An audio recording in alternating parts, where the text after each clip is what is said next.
Praise lord. దేవుని నామమునకు ఘనత కలుగును గాక. యేసయ్య నామం పేరిట మీ అందరికీ ప్రత్యేకమైన వందనాలు తెలియజేస్తూ ఉన్నాను. 7వ నెలంతయు కాచి కాపాడిన దేవుని నామమునకు మహిమ కలుగును గాక. 8వ నెల మొదటి దినములోనికి నడిపించిన దేవునికి కృతజ్ఞత స్తుతులు కలుగును గాక. ప్రార్థన. కృపామయడానికి స్తోత్రాలు. 8వ నెల మొదటి దినములోనికి నడిపించిన వాడానికి స్తోత్రాలు. ఈ నెలంతయు దీవెనకరముగాను ఆశీర్వాదకరముగాను నీ నామమునకు ప్రభు మహిమకరముగాను మార్చమని అడుగుచున్నాను. ఈ వాగ్దానము విని గ్రహించి కృపదాయిచ్యమని యేసయ్య నామమును అడుగుచున్నాము తండ్రి. ఆమేన్. కీర్తన గ్రంథం 31వ కీర్తన 19వ వచనాన్ని మనం చదువుకుందాం. నీ యందు భయభక్తులు గల వారి నిమిత్తము నీవు దాచి ఉంచిన మేలు ఎంతో గొప్పది. నరులు ఎదుట నిన్ను ఆశ్రయించే వారి నిమిత్తము నీవు సిద్ధపరిచిన మేలు ఎంతో గొప్పది. ఈ వాగ్దానము ఈ నెలంతయు మన జీవితాల్లో నీరు కట్టి ఫలించనుగా. నీ యందు భయభక్తులు గల వారి యొక్క జీవితము నిమిత్తము నీవు దాచి ఉంచిన మేలు ఎంతో గొప్పది. గమనించి ఈ రోజున ఈ నూతనమైన దినములోనికి దేవుడు నిన్ను నడిపించాడు.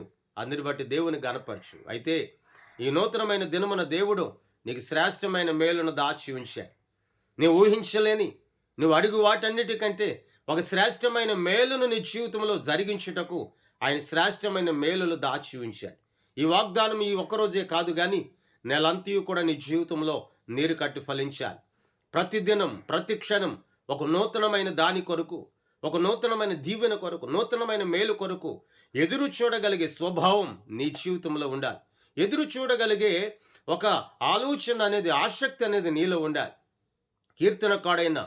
కీర్తనకారులైనటువంటి కోరహు కుమారులు కూడా 42వ కీర్తనలు అంటారు. దుప్పు నీటి వాగుల కొరకు ఆశపడినట్లు దేవా నీ కొరకు నా ప్రాణం ఆశపడుచును. 130 కీర్తనలు అంటాడు దావీదు.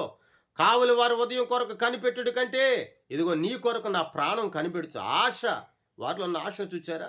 మరి ఈ నెలంతా కూడా నీవు దీవించబడాలి. ఈ నెలంతా ఆశీర్వదించబడాలి. నీ ఆరోగ్యం కుదుటిగా ఉండాలి. నీకు శక్తి కలిగి ఉండాలి. పరిపూర్ణమైన మహిమ నీ మీద ఆవరించబడి ఉండాలి. నీ వ్యాపారం దీవెనకర్మగా మార్చబడాలి. నీ వ్యాపారము అభివృద్ధిలోనికి నడిపించబడుతూ ఉండాలి. నీకు దేవుడిచ్చినటువంటి బిడ్డలు, దేవుడిచ్చినటువంటి పిల్లలు, నీ భార్య, నీ భర్త, కుటుంబం అంతా కూడా దీవెనకరముగా వారు నడిపించబడాలి అంటే ఇక్కడ రాయబడిన మొదటి మాట నీ యందు భయభక్తులు కలిగి. నీ అనగా నజరేయుడని యేసయ్య అనగా పాప శాప కోపముల నుండి పైకి లేవదీసినవాడు, అంధకారముల నుండి పైకి లేవదీసినవాడు, దురాత్మల నుండి పైకి లేవదీసినవాడు, దుష్ట శక్తుల నుండి పైకి లేవదీసినవాడు. ఆయన యందు భయభక్తులు కలిగి అనగా ఆయన మాట విని, ఆయన వాక్యమును విని, వాక్యమునకు లోబడిన వారికి నీవు దాచి ఉంచిన మేలు ఎంతో గొప్పది అంటున్నాడు. నిజమేనండి. ప్రతి ఒక్కరి జీవితంలో ఆయన ఒక శ్రేష్టమైన మేలును దాచి ఉంచాడు. ఆ మేలును పొందుకోవడానికి పరిపూర్ణమైన విశ్వాసం నీలో ఉండాలి. పరిపూర్ణమైన విధేయత నీలో ఉండాలి. పరిపూర్ణమైన లోబడే తత్వం నీలో ఉండాలి.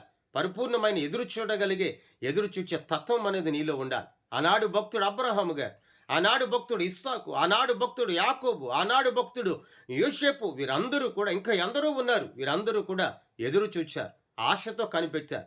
దాచి ఉంచిన మేలు కొరకు కనిపెట్టారు. దాచి ఉంచిన ఆ గొప్ప మేలును పొందుకొనడానికి వారు ఆశతో ఎదురు చూచారు. వారిని దేవుడు విడిచిపెట్టలేదు. వారి కుటుంబాలను ఆశీర్వదించాడు. వారి కుటుంబాలను హెచ్చింపు చేశాడు ఆయన. ఆ సంవత్సరం కంటే 100 ఫలములు మెండుగా దేవుడు వారికి దయచేశాడు. మరి ఈ రోజే కాదు, ఈ మొదటి దినమే కాదు, నెలంతా కూడా, ఈ 30 దినాలు కూడా దేవుడు నీ కొరకు దాచి ఉంచి, నీ కుటుంబం కొరకు దాచి ఉంచిన మేలును నా దేవుని కృప ద్వారా నీవు అనుభవించదువుగాక. నా దేవుని కృప ద్వారా నెలంతా ఆరోగ్యము చేత నింపబడదువుగాక. నా దేవుని కృప ద్వారా ఈ నెలంతయు కూడా శ్రేష్టమైన మహిమతో నింపబడదువుగాక. నా దేవుని కృప ద్వారా ఈ నెలంతయు కూడా శ్రేష్టమైన ఆనందముతో, సంతోషముతో, తేజో మహిమతో నింపబడిన వెలుగుతో దేవుని సన్నిధిలో గంతులు వేయుదువుగాక. ఈ వాగ్దానం నీ జీవితంలో నీరు కట్టి ఫలించునుగాక. ప్రార్థన. కృపామయడానికి స్తోత్రాలయ్యా. ఈ రోజున ఈ మొదటి దినములోనికి నడిపించిన వాడానికి స్తోత్రాలు. 7 నెలలు గడిచిపోయాయి ప్రభువా. 7 నెలలు తోడయున్నందుకు స్తోత్రాలు. 8వ నెల మొదటి దినములోనికి నడిపించిన వాడానికి వందనాలు. ఆదరించండి, బలపరచండి, ఆశీర్వదించండి, శక్తిని దాయిచేయండి, నీ మహిమతో నింపి నడిపింపు చేయమని యేసయ్య నామమున అడుగుచున్నాము తండ్రి. ఆమేన్. పరలోకపు తండ్రి కృప నిత్యము ఎల్లప్పుడూ నీ కుటుంబానికి సదాకాలం తోడయుండి నడిపించునుగాక. ఆమేన్. మీ అందరికీ వందనాలు తెలియజేస్తున్నాను.